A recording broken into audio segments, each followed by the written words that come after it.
Bom dia, senhores. Dando sequência às comemorações de 40 anos da faculdade de Itu, é a primeira evento que acontece no período da manhã. Nós estamos hoje homenageando a professora Georgette Nakarato Naso, que é uma jurista que teve, na verdade, uma participação muito importante na construção da história da faculdade que vocês fazem hoje, né? Então, ela já recebeu uma placa, temos uma sala de aula que leva seu nome, como está acontecendo com os homenageados, né? Estamos resgatando essa história. E agora ela receberá, na verdade, o título de professor emérito. Para vocês que não conhecem o currículo da professora, por ser, na verdade, imenso, né? Eu tomei a liberdade de resumi-lo.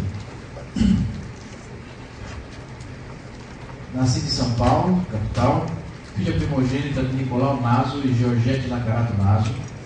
Estudou canto lírico em posição de voz, chegando a fazer parte do elenco da temporada Lírica Nacional no Teatro Municipal de São Paulo e participar de diversos concertos.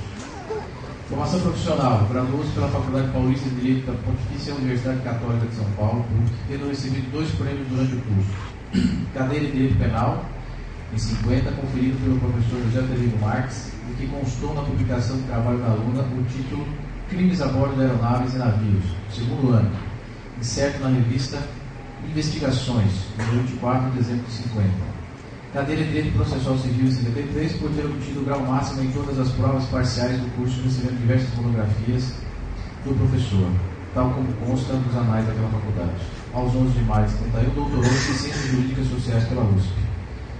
Difícil elencar a contribuição dada ao longo de uma carreira dedicada ao direito e à justiça, seja através da atuação em um grande número de organizações, tais como o Instituto dos Advogados de São Paulo, IASP, Instituto de Direito Internacional e Relações Internacionais, IDIRI, Academia Internacional de Jurisprudência, Direito Comparado, Academia Paulista de Direito, entre outras, seja pela dedicação ao magistério superior, tanto em universidades brasileiras como no exterior.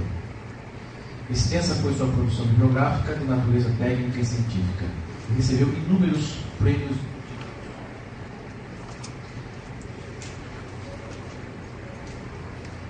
Professora, a Faculdade de Direito tem a honra e com a gratidão, na verdade, pelo brilho, pelo trabalho desenvolvido pela senhora durante esse período com os seus brilhantes também companheiros, entrega hoje e confere o título de professor emérito desta faculdade.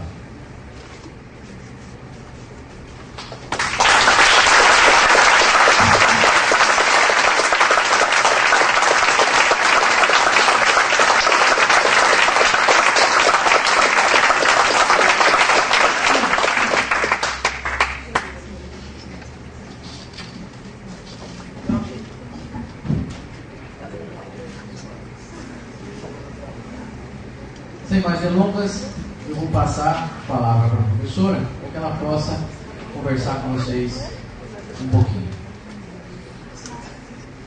É um prazer muito grande estar aqui depois de tantos anos.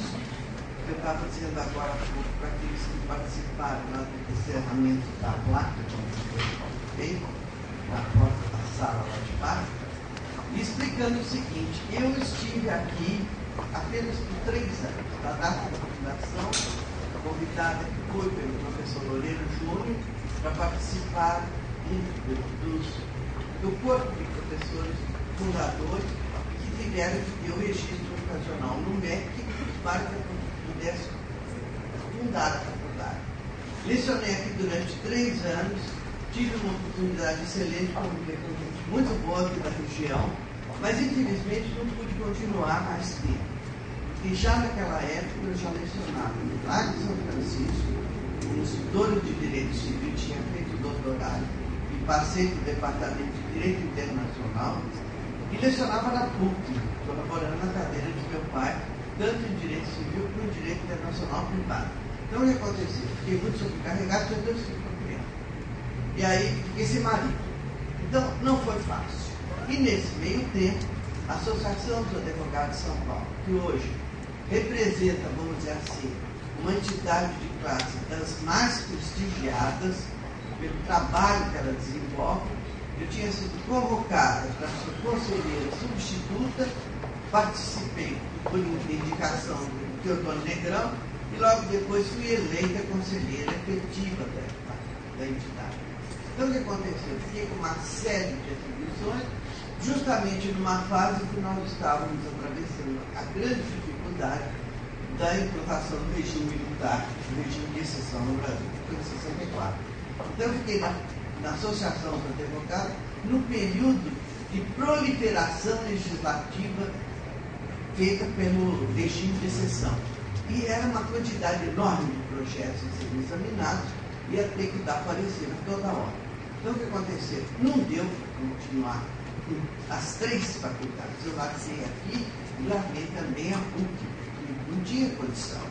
Fiquei mais integrada na São Francisco e passei direto para o Departamento Internacional e criamos o Departamento Internacional, foi na década de 70.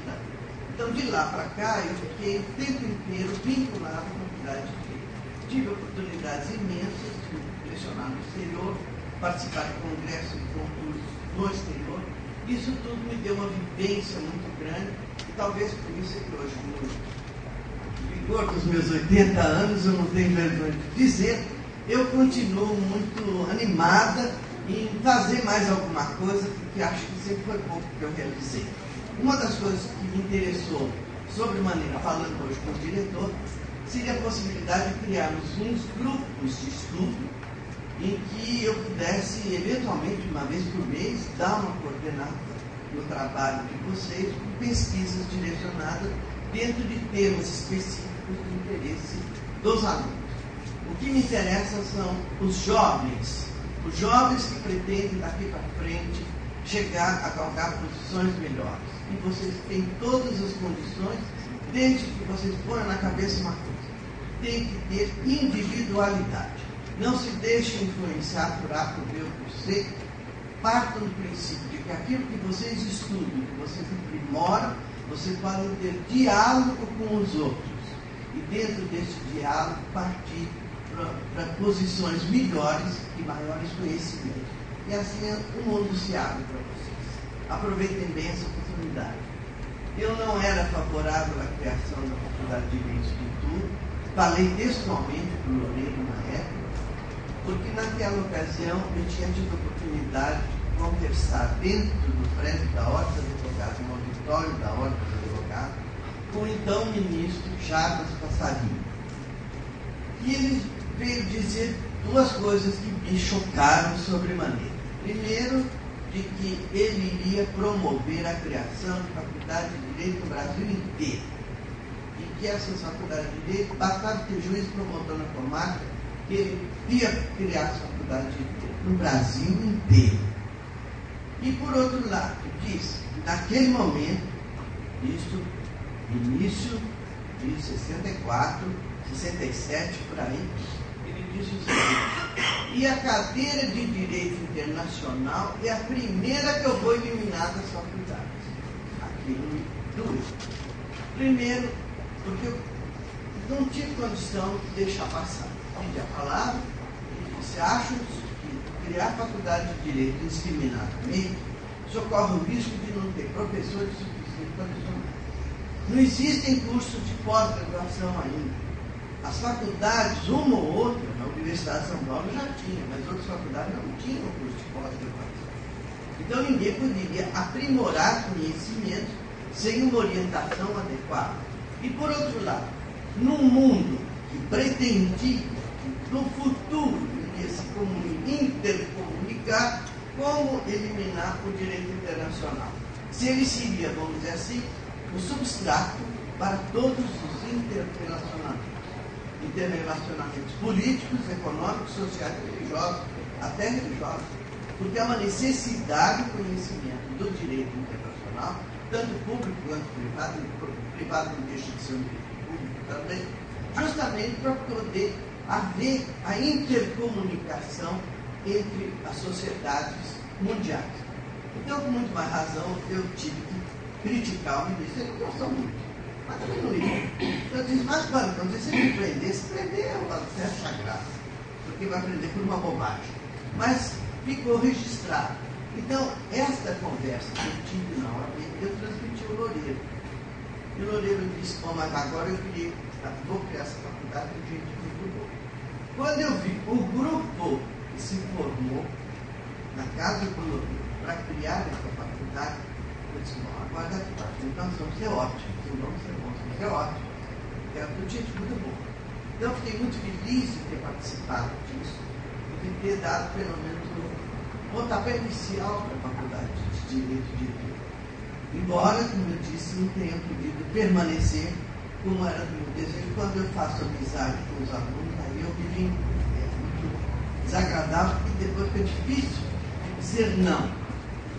Mas acho que vocês estão numa fase da vida, aqui deve ter gente de primeira vitória, em que vocês podem ter a possibilidade de colaborar na área do direito, especialmente dentro do legislativo.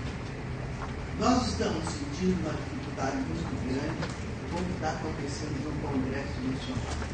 E é justamente por isso que eu achei de trazer a vocês uma das minhas ideias, talvez um pouco arrojada, avançada, mas que acredito que há uma necessidade premente de que se pense em termos científicos. E dentro de termos científicos é que o jurista deve atuar. Ele não pode se deixar levar por religião, por economia ou por sociologia, por simplesmente. Mas dentro da parte técnica, ele deve procurar resolver os problemas que a realidade estão apresentando.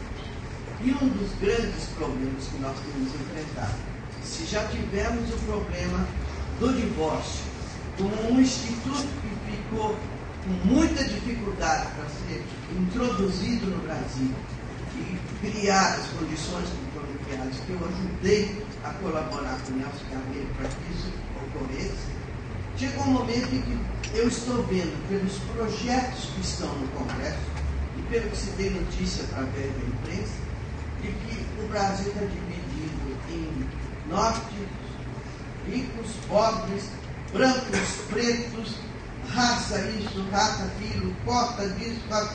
Isso está tudo errado. Não pode continuar desse jeito. Não se pode discriminar onde a Constituição não discrimina. Se somos todos iguais perante a lei, eu chego à conclusão que somos iguais por uma diferença simples, né?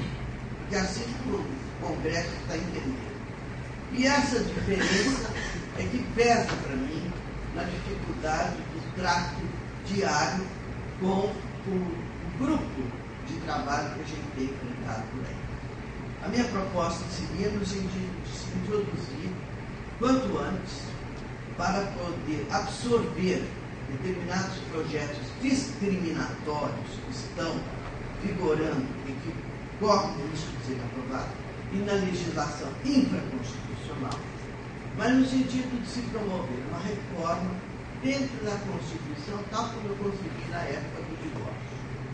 Quando eu disse ao Nelson Carneiro, no momento que você disser que a base da família é o casamento, você põe o casamento, ponto final, tira o vínculo indissolúvel e vai brigar no Congresso para passar isso. Eu te dou subsídios e você vai vencer. Lutou e conseguiu. Em 77 saiu a emenda constitucional a respeito do divórcio. E agora eu faço uma outra proposta. O artigo 226 da Constituição, quem tem Constituição aí, na parte, quem tiver, aproveita. Aproveita que vocês me ajudam a raciocinar em cima disso. Vamos lá. Artigo 226. Fala justamente da família, da criança, do adolescente e do idoso. E diz o artigo 226 que a família básica da sociedade tem especial proteção do Estado. Depois do casamento tem efeito civil, e mais por diante diz o seguinte: para efeito de proteção do Estado, é reconhecida a união estável entre homem e mulher como entidade familiar, que horror dessa palavra, entidade para mim espírita, devendo a lei facilitar a conversão do casamento. Pergunta ao senhor, desde quando o Estado tem que interferir no relacionamento pessoal?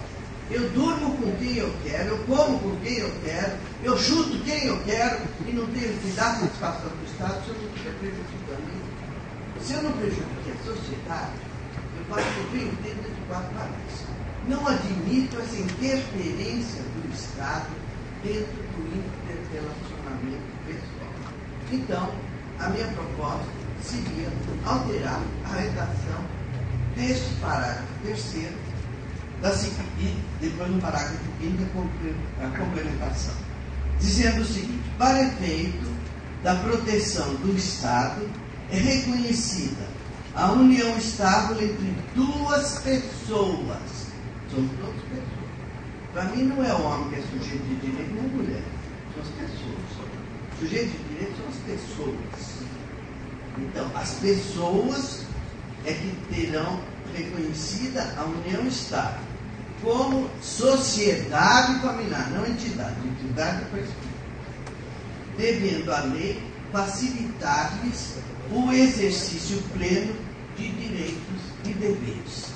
Então, do momento em que a própria Constituição preveja a possibilidade de se regulamentar a união entre 2 pessoas, sem distinguir o sexo, a coisa funciona.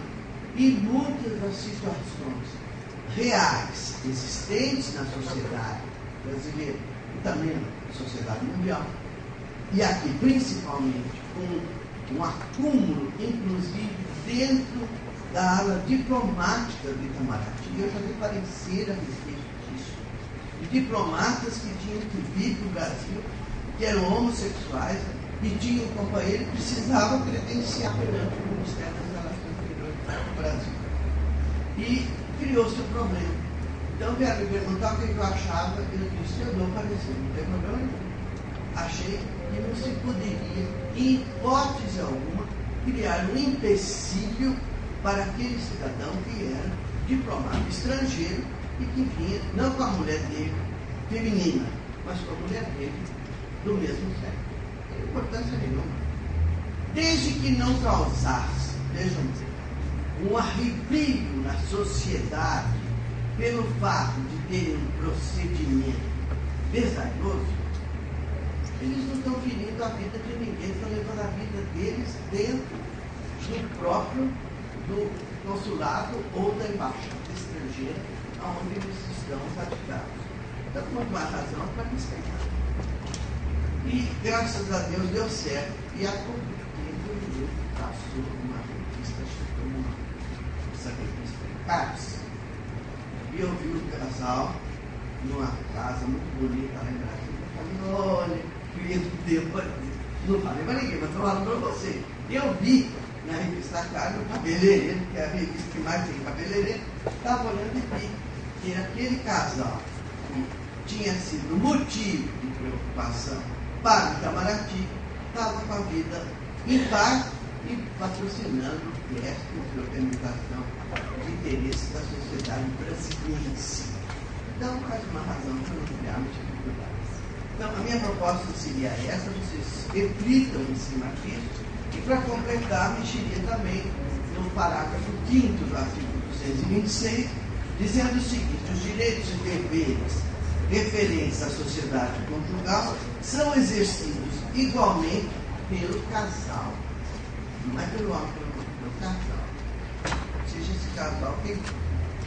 Então, a proposta é jogada para vocês refletirem em cima, e no futuro, quem sabe, será motivo de um diálogo melhor entre nós, numa dessas reuniões que o professor aqui propôs, que se fizesse em grupos de estudo. E aí eu aceito as sugestões dos senhores. Com isso, eu agradeço a oportunidade, deixo aqui registrado um agradecimento muito especial a vocês que estão aqui ocupando o seu tempo nesse papo, desejando a vocês uma boa sorte no curso de Direito, que vocês o façam com muito encanto e vocês vão descobrir que o direito é uma seara belíssima para o aprimoramento cultural e para a sua formação pessoal. Muito obrigado.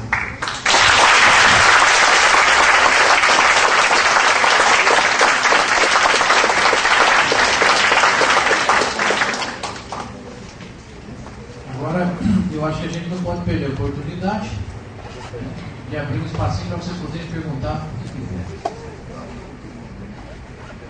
Está aberto o espaço.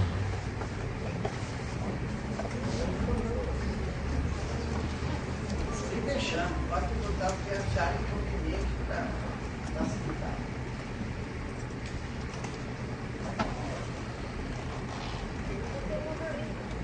Vai. Uma resposta necessária. Vamos lá.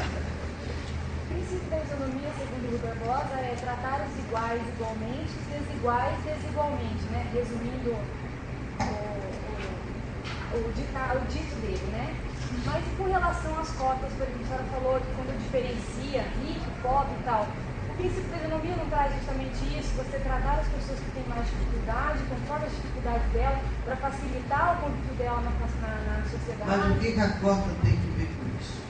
Então, o que a senhora teria a dizer, por exemplo, com relação a isso? Porque, no caso, o presidente Lula, né, quem defende essa tese, diz que, como, né, as pessoas, eu, na minha humilde opinião, acho que, na verdade, quem tem mais dificuldade para ingressar numa universidade, numa faculdade, seriam as pessoas que têm menos, né, no caso, nas faculdades particulares e até mesmo nas federais, estaduais, nas públicas, são as pessoas que têm dificuldade financeira, e não as pessoas que têm diferença de cor, de raça.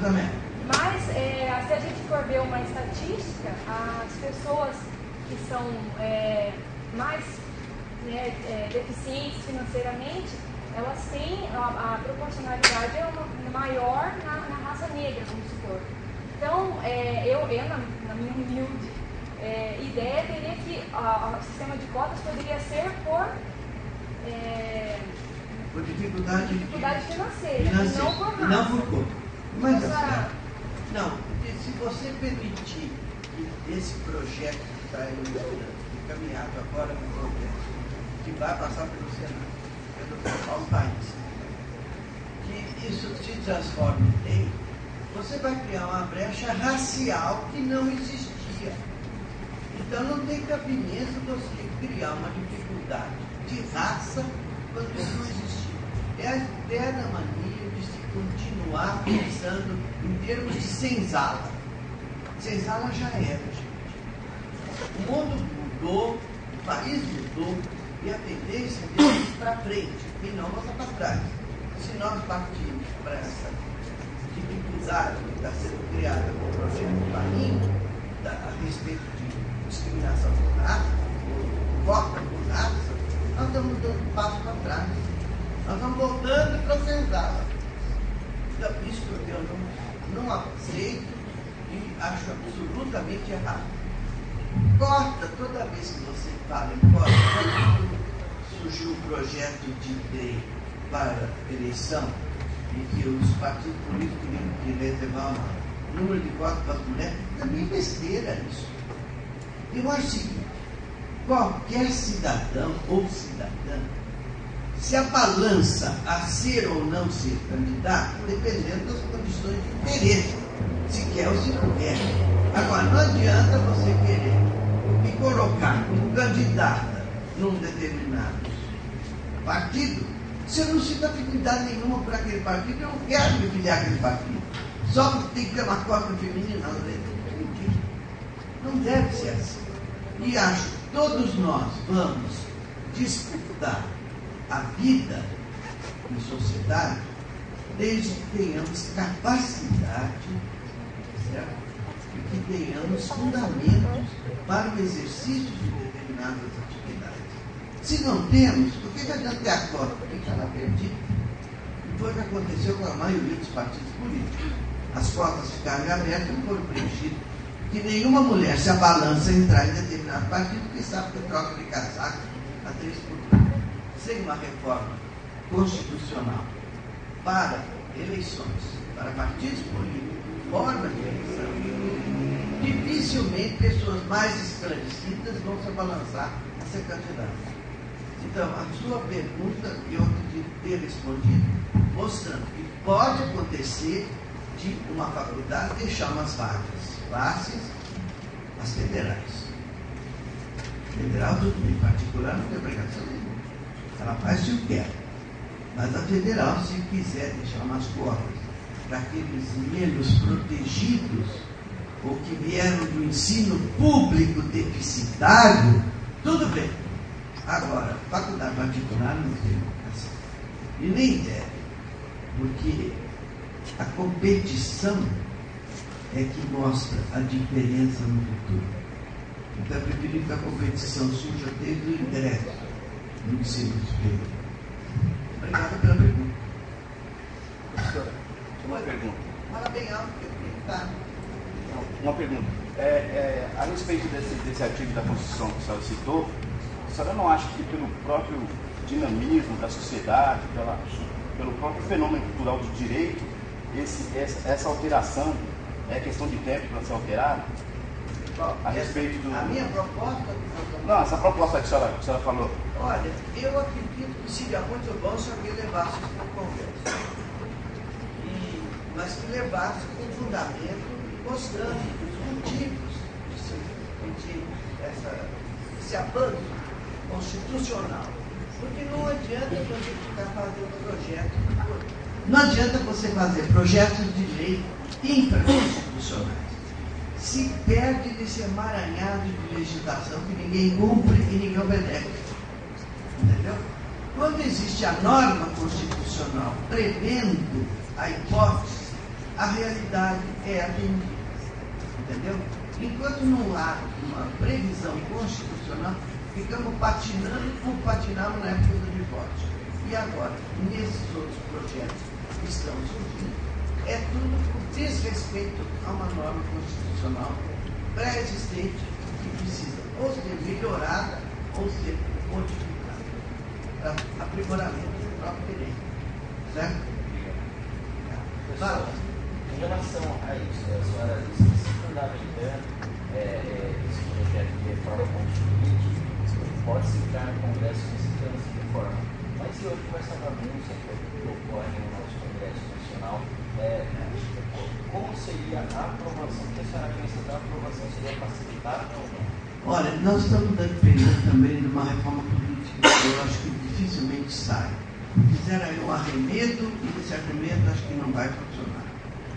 Mas precisaria, veja bem, gente jovem como vocês estão formados, estão querendo trabalhar como vereador, como deputado, como senador, deputado estadual ou federal, ingressando num determinado partido político, pensar da seguinte maneira: eu tenho um vínculo que quero satisfazer aqueles que elegeram e com as propostas que eu fiz quando candidato.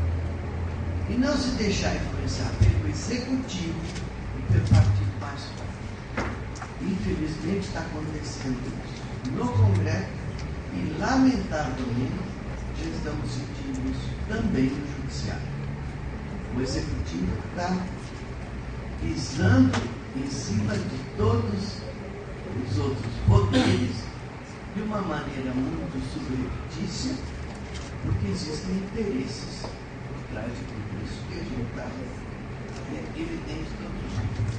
Então, essa é a minha preocupação, mas vai depender muito dos deputados que venham agora na renovação, que você possa convencer de que não pode ficar só aderindo ao executivo. O partido majoritário hoje é o partido do presidente. E nem por isso está se saindo tão bem assim. Nós estamos vendo grandes calamidades acontecendo e com uma dificuldade muito séria. Dentro da própria América do Sul, o tipo de relacionamento que se está fazendo não se está preservando a autenticidade nacional e a soberania nacional. A gente abre mão de uma parte, depois faz um tratado. Também tudo bem. Mas existe uma vinculação num tratado que que vai vigorar por determinado tempo ou permanentemente, e que só poderá ser modificado com a Constituição. A posterior também é tratado. Agora, do momento como estão fazendo o relacionamento sul-americano, o confronto entre determinados países vizinhos, nós somos todos irmãos, tratamento. Nós todos somos hispânicos, não podemos fugir disso. Então, já o Teresina foi só para tapear o que era Espanha e o que era Portugal. Mas, no fundo, os grandes pelejadores de antanho eram todos da França, de Portugal e Espanha. Então, se somos hispânicos, vamos nos tratar bem, mas sem determinados privilégios com base em mentalidade política divergente daquilo que, em princípio, deveria vigorar na independência do país. Certo? Tá.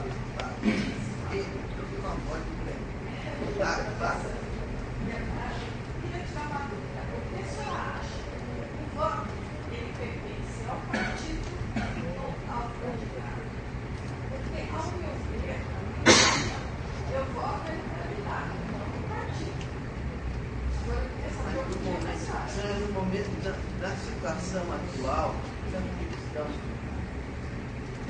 na situação vigente, a grande polêmica da questão é justamente essa, que agora tem lá outra discussão no Congresso, por causa do voto agora da mulher geral, o Supremo anulando tudo que foi tirado aí dos deputados, senadores, governadores, se é do partido ou não é do partido.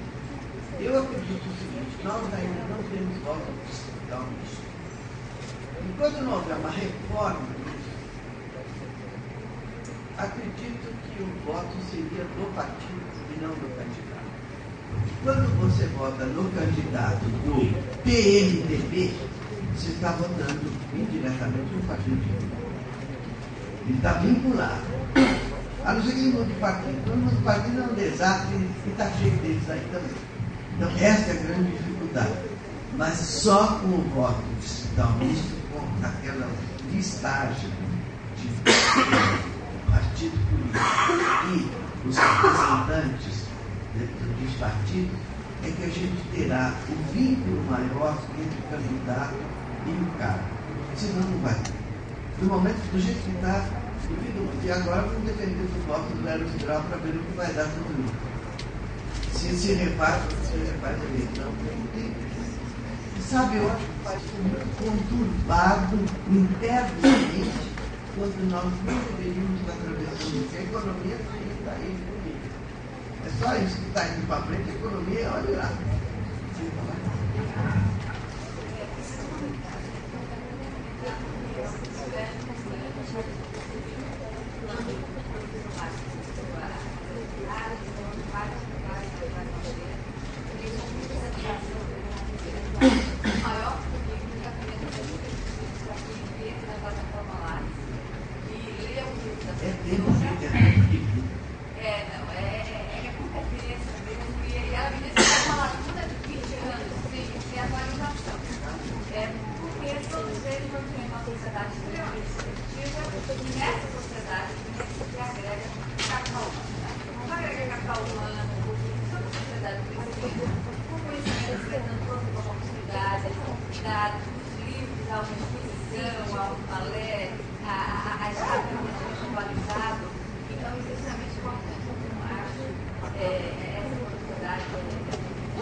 Da parte do executivo brasileiro uma colaboração mais estreita com a própria diplomacia dos países integrantes do Mercosul, no sentido de se criar a corte, como existe a corte europeia, e de se facilitar o trabalho de aproximação entre os países com a política de mercadorias, com igualdade de tratamento interno e externo, talvez a coisa funcionasse melhor. Infelizmente, nós ficamos muito na proposta. Eu acreditei no Mercosul no início. Depois de um certo tempo, eu achei que nós teríamos que ter criado outras fórmulas para que o Mercosul se desenvolvesse melhor. E seria necessário que se tivesse, como tem na União Europeia, o Conselho, o Parlamento, a Comissão e a Corte. Sem uma Corte, resolver tudo por arbitrário só não dá certo para determinados temas, mas para outros é indispensável a existência de uma Corte que possa resolver os problemas característicos dos países integrantes do Mercosul.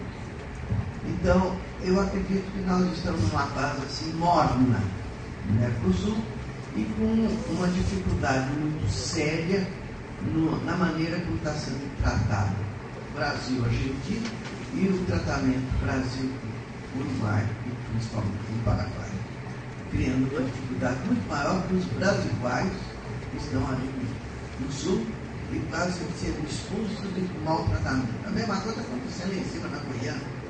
Quer dizer, o Brasil nessa hora, em vez de prevalecer, de fiscalizar melhor as fronteiras, coisa que existia na época de 64. Os militares cuidavam bem das nossas fronteiras. Agora, da maneira como está tudo assim, sabe, largado. E, infelizmente, a gente sente que o diálogo que se faz é um diálogo de situação ainda viciada pela época em que o mundo estava dividido em Oriente e Ocidente. Entendeu? Entre capitalismo e comunismo. Esse comunismo já superou. Depois da queda do muro de Berlim, tem que mudar a cabeça dos governantes. Não pode continuar com aquela cabeça política. E, infelizmente, aqui na América do Sul está cheio de títulos. São os fantoches que estão governando. Infelizmente, desculpa a expressão, mas é. E a aproximação dessa gente está sendo favorável para o Brasil. E se o Brasil, com isso, pretendia disputar uma posição melhor dentro da ONU, eu acho que ele está se atrasando justamente por isso. Por essa falta de firmeza na condução dos destinos da nação. Porque a nação são todos nós. E o povo é outra coisa. Então, o povo que apoia o presidente, que apoia determinadas situações, que apoia as cotas, que apoia a discriminação racial, é povão. É povo, não é nação. Para ser nação, somos todos nós que não apoiamos e aqueles que também apoiam. Aí sim, você vai na nação. É a unidade da nação que tem que prevalecer. E é isso, infelizmente, que está sendo olvidado pelos nossos governantes. Obrigado.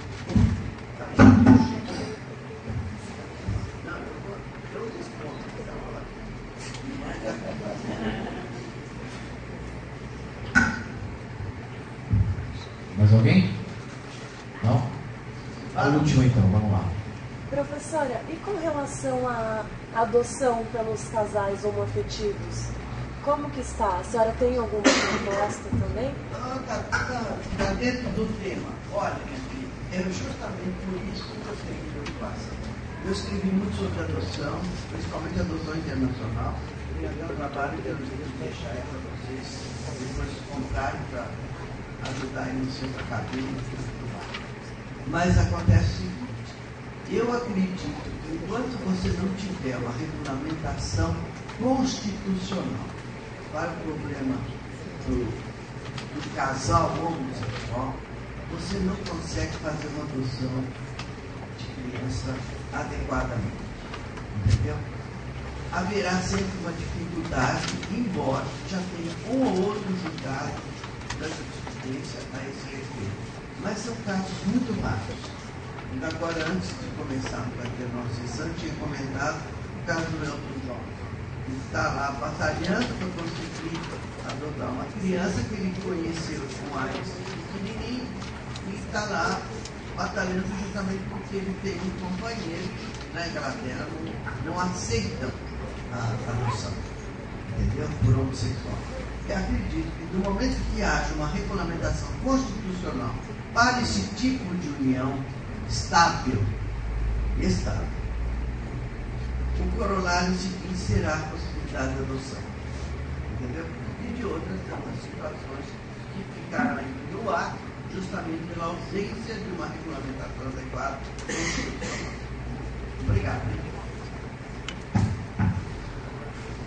Bom, essa foi a derradeira. Se deixar, mas ela vai porque os temas são muito interessantes, né?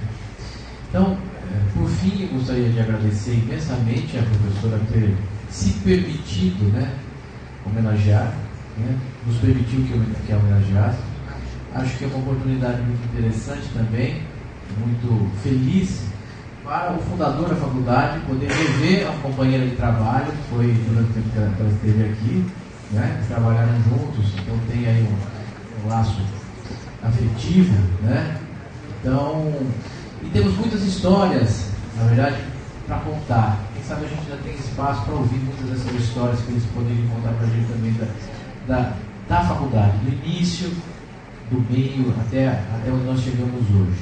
Então, professora, a faculdade se sente muito honrada de poder receber e homenageá-la. Ficamos muito felizes e agradecer a vocês todos, né, pela presença. Quem sabe a gente faz aí um movimentozinho e a professora não vem dar uma palha para a gente de vez em quando. Quem sabe montamos tal grupo de estudo, um aprofundamento temático, alguma coisa que dê prazer a ela, né? E agregue, com certeza, para agregar a vocês, né? O professor Sérgio Salles, uma vez, ele estava, tinha comentado com ela, um tempo atrás, ia montar um grupo na faculdade de produção legislativa. Eu comentei com ela, achou muito interessante. Nós temos aqui professores, na verdade, de São Pamba, na área, a professora Maria Luísa, né? E poderíamos montar um grupo de produção legislativa, né? Ou seja, elaborar projetos de lei e enviar para a Câmara. Mandamos para o Michel, então assuntos que seriam interessantes. Tem um aluno, inclusive, de pós-graduação que está com um projeto para simplificar um procedimento aí, alguma coisa de cartório, que não se necessitaria mais de processo, uma coisa mais. Ficou até de mandar. Luiz Antônio também tem uma boa experiência disso. Luiz Antônio foi assessor também do Ministério do Ministro, na época, o Albino Bazianotto, né? Também trabalhou. Também tem uma experiência nisso. Então, as ideias, a faculdade, na verdade, deve ser isso. O campo, na verdade, fértil para que as ideias floresçam e as boas ideias, na verdade, se tornem ideais e que esses ideais se transformem em ações concretas, né? Não ficar só a gente conversando e sonhando, mas sonhar e realizar. Então, mais uma vez, professora, muito obrigado, né? Receba com muito carinho as homenagens de hoje e a casa continua sua.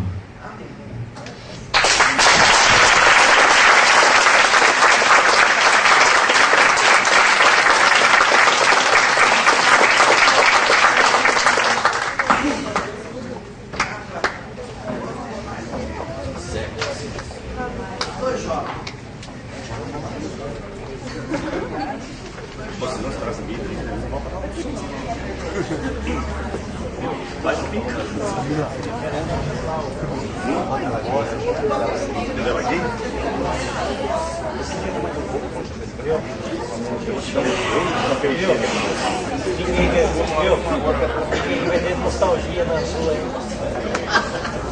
Esse maldito aqui, eu tava comprando um bolo de papel higiênico pra ele. Nunca mais eu faço. Nossa, ele tá cacetada lá, acho que ele botou em bola. É, amor?